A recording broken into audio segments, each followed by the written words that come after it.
Hello, my darling, and welcome to today's story time. If you like what you hear, please make sure to like, comment, and subscribe. And now, on with our story time. The truck driver was still angry with Harry's suggestion to stay in the cellar, but he did agree. He said, "You do have a point, Harry. But down in the cellar, there's no place to run. I mean, if they do get in, there's no back exit and we'd be done for." Tom was nodding in agreement. Yes, we could get out of here if we had to, and we could see what's going on outside. Down there aren't any windows. If a rescue party does come, we never even know it. The window's up here. Harry was upset. But the cellar is the strongest place. The truck driver cut him off. No, the upstairs is just as much a trap as the cellar. There's 3 rooms up there, and they have to be boarded up like this stuff down here. Then if they do get into the windows, they can't get past the doors. And they're weak. We can keep them out. See, I've got this gun now, and I didn't have it before. And I still beat 3 of them off. Now, we might have to try and get out of here ourselves, because there's no guarantee that anybody is gonna send help. Suppose those things come in here. We can't even bust out of the cellar, because we opened that door and they got us. Tom shook his head. I don't know. I think he's right, Harry. He turned towards the truck driver. How many do you think are out there? I figure maybe 6 or 7, he responded. Harry spoke up. Look, you 2 can do whatever you like, but I'm going back down to the cellar. But you better decide, because I'm going to board it up, and I'm not going to be crazy enough to unlock it again, no matter what happens to you. Now wait just a minute, said Tom. Let's think about this for a while. Nope, said Harry. I've made my decision. You make yours, and you can stew in your own juice. Tom was angry at this. Now wait a minute, Harry. Let's think about this a while. We can make it into the cellar if we have to. And if we do decide to stay down there, then we will need some things from up here anyway. Now let's at least consider this for a while. He walked purposely towards the windows and peered out through an opening in the barricade. Yeah, it looks like 6 or 8, he said. His hands went to his temples and he rubbed them nervously. His demeanor was a little shaken. The truck driver joined him at the window. Well, now wait a minute. That's more than there was before. There's a bunch out the back, too. His eyes moved towards the kitchen. That is, unless they're the same ones that was back there. He ran towards the kitchen. He flung his rifle over his shoulder, but the fringe started to break and the weapon started to fall. He twisted to keep it on his back and tried to grab it, reaching behind. His attention on the gun. He does not see the door as he moves towards it. He regained control of the gun and looked up and stopped cold. Hands are reaching through the broken glass behind the barricades. Graying, rotting hands, scratching, reaching, trying to grab. And through aspects of the glass, the inhuman faces behind the hands. The barrier is being strained, no doubt about that, but it is holding well enough for now. He smashes with the rifle butt against the ugly extremities, pounding. Once, twice. One of the grabbing hands is driven back with the shattering of the already broken glass it was reaching through. The rifle butt smashes one of the hands against the door, solidly, but the hand, unfeeling of pain, continues to claw after a hold. He slid his finger to the trigger and turned the rifle, smashing the barrel through another of the little broken glass areas, and two of the gray hands seize the protruding metal. A dead face appears behind the hands. It is ugly, expressionless.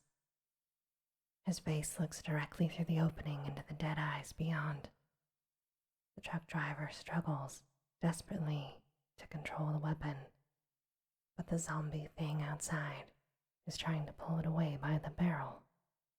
There is a brief instant when the muzzle points directly at the hideous face. Blam! The report shatters the air. The lifeless thing is thrown back, propelled by the blast, its head torn partially away, its still outstretched hands falling back with the crumbling body. The other hands continue to clutch and grab. Tom is rushed to the kitchen now, and Harry is standing cautiously a few feet from the doorway, still in the dining area. A distant voice, that of Harry's wife, suddenly begins to cry out from the cellar. Harry, are you all right? She called. It's all right, Helen, he responded. Everything's all right. Tom immediately rushed to the door. The truck driver is pounding at a hand that is trying to work at the barricade from the bottom. The blows seem ineffectual as the hand, oblivious except from the physical jouncing, continues to grab. Tom leapt against the door and grabbed the rotting wrist with both of his hands. He tried to bend the wrist back in an effort to break it, but it seems limp and almost pliable.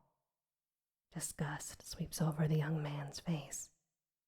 He tried to scrape the cold thing against the edge of the broken glass. The absence of blood is immediately evident as the sharp edge rips into what looks like rotting flesh. Another hand grabs at Tom's wrist and tries to pull it through the glass. Tom yells, and the truck driver tries to swing the barrel of the gun towards the thing struggling with Tom. But another hand clutches at him, even as he is trying to help the younger man. A hand is clawing and ripping his shirt. He focuses his attention on aiming the gun. Another loud blast. The hands Tom was fighting jerk back and fall into the darkness. Put against the wall, the truck driver forces himself away from the door and out of the grasp of the hand, still clutching his shirt. The shirt tears away, and the thing backs off, still with the fragment in its hand. Badly shaken, Tom just stared. The truck driver took careful aim again and pulled the trigger.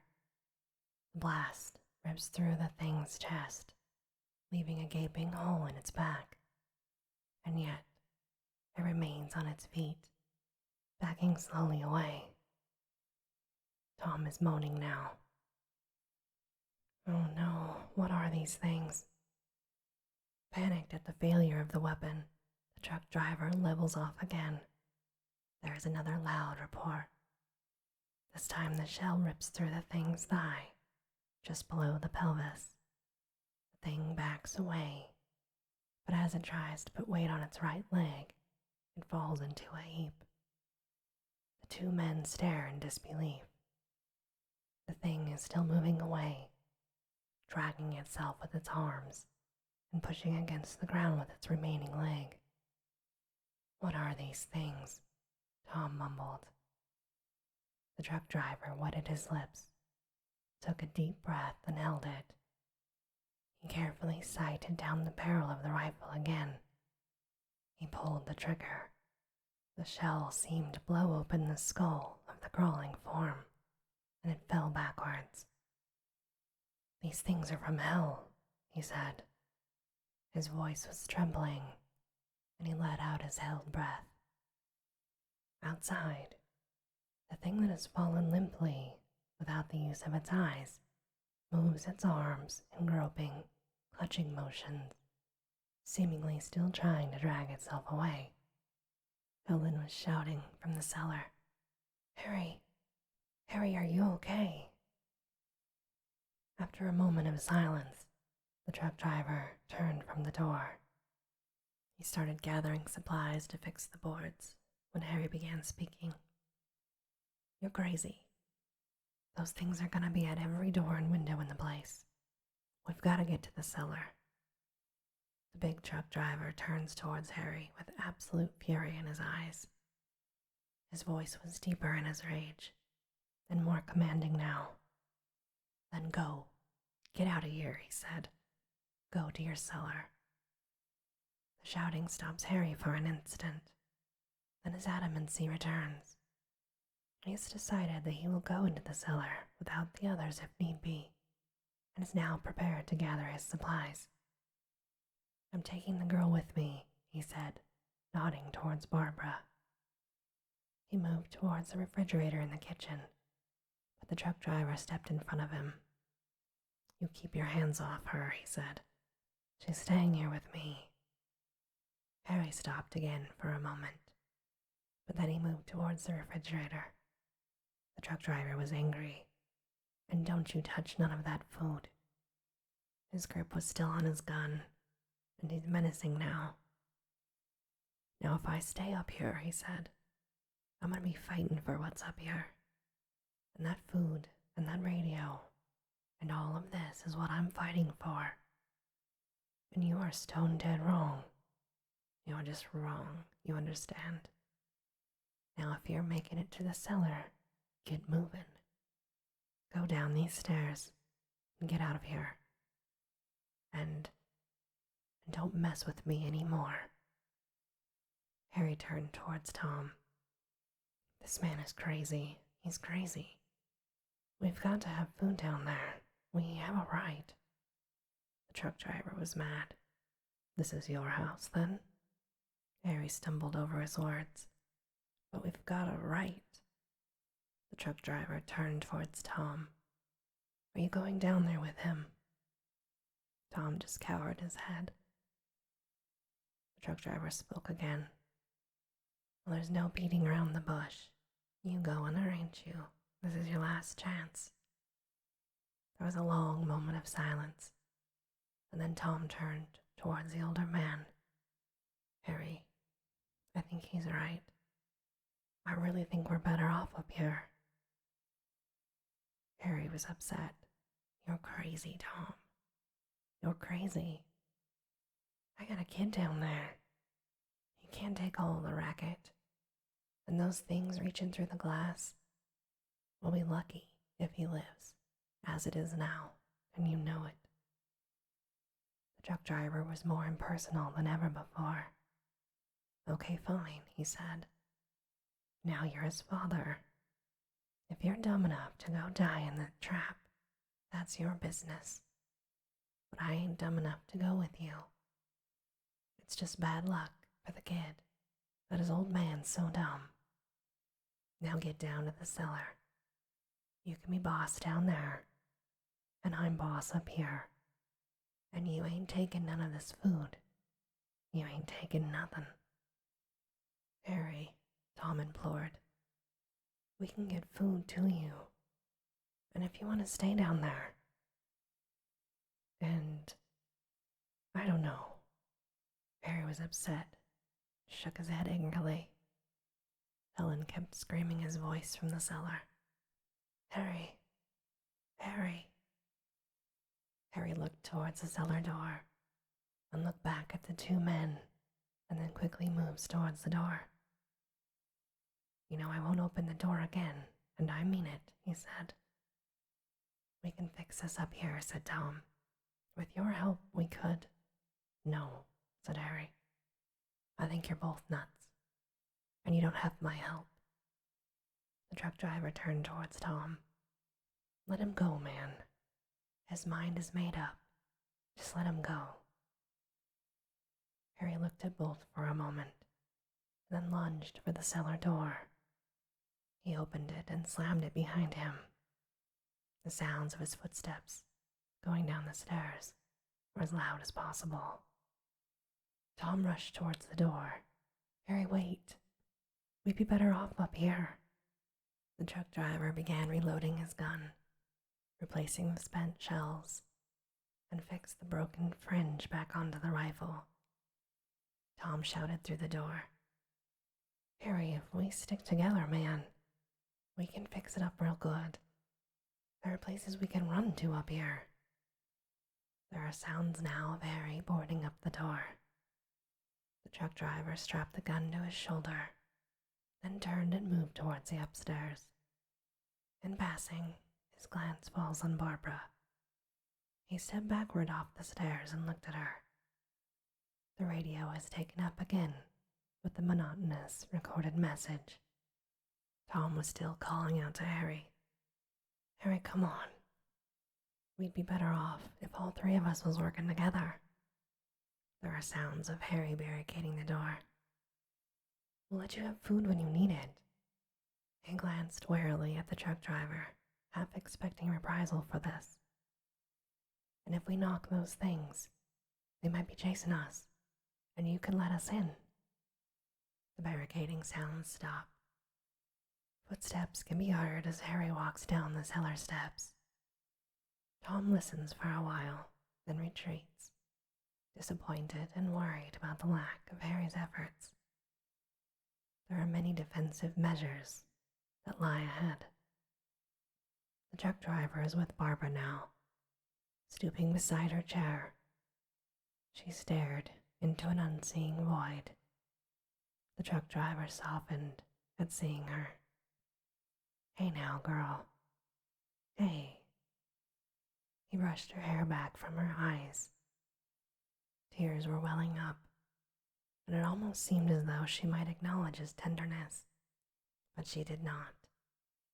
The truck driver felt very sorrowful, almost as he would feel for his child when he was sick. He massaged his forehead and eyes, tired from fear and exertion of the past hours. He bent to cover the girl with a coat, then stepped away and fed the fire. He stirred it gently to keep the blaze good and warm. The primary concern in this effort is for Barbara.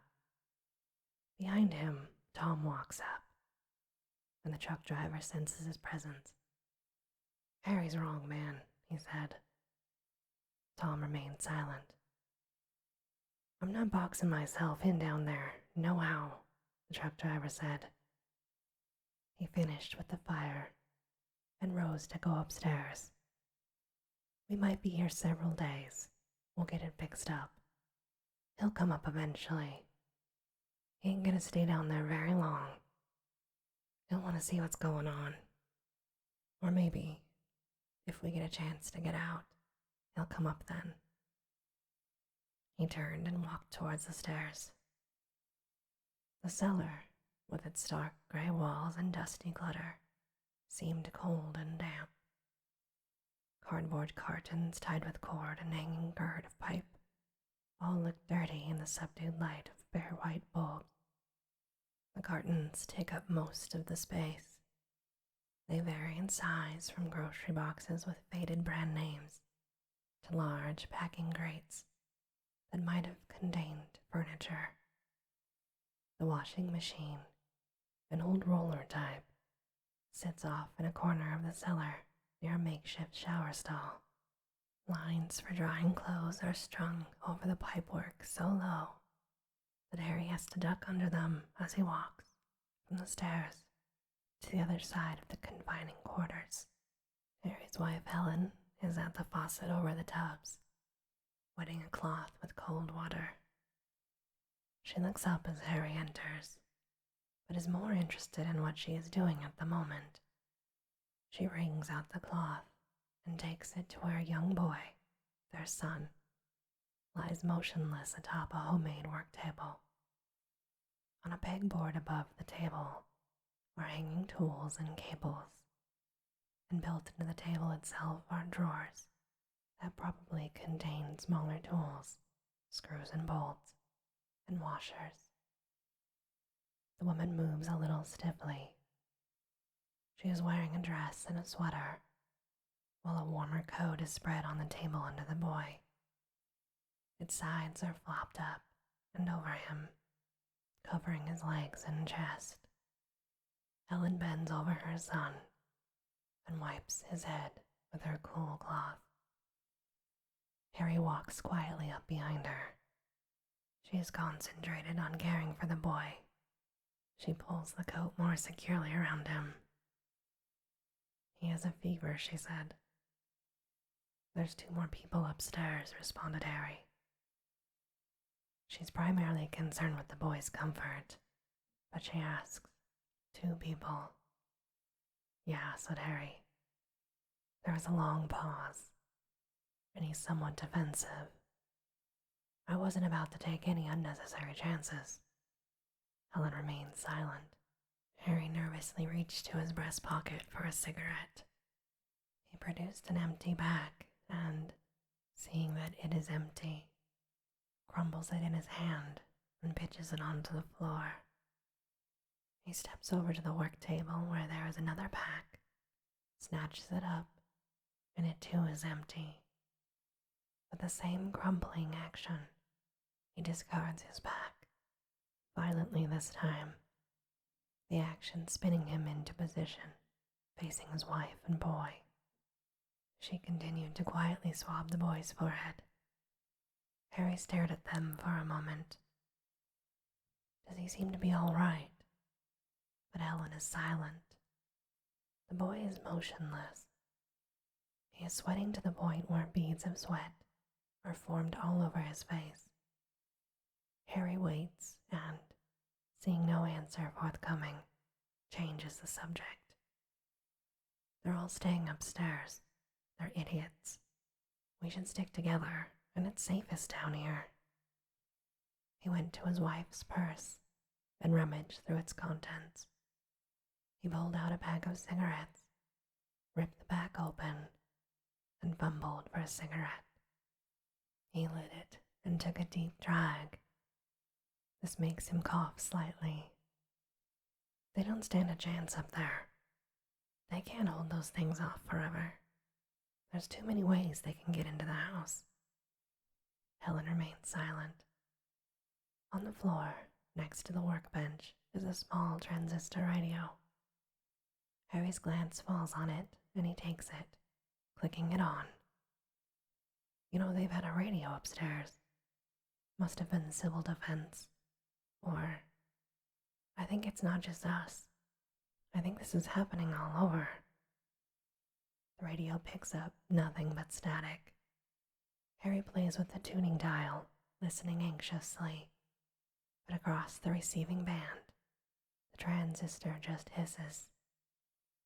Harry holds the radio up and turns it into various positions, trying for reception. This darned thing, he says. There is still just static. And this, my darling, ends our reading for today. As always, I hope that you have very sweet and creepy dreams. Good night.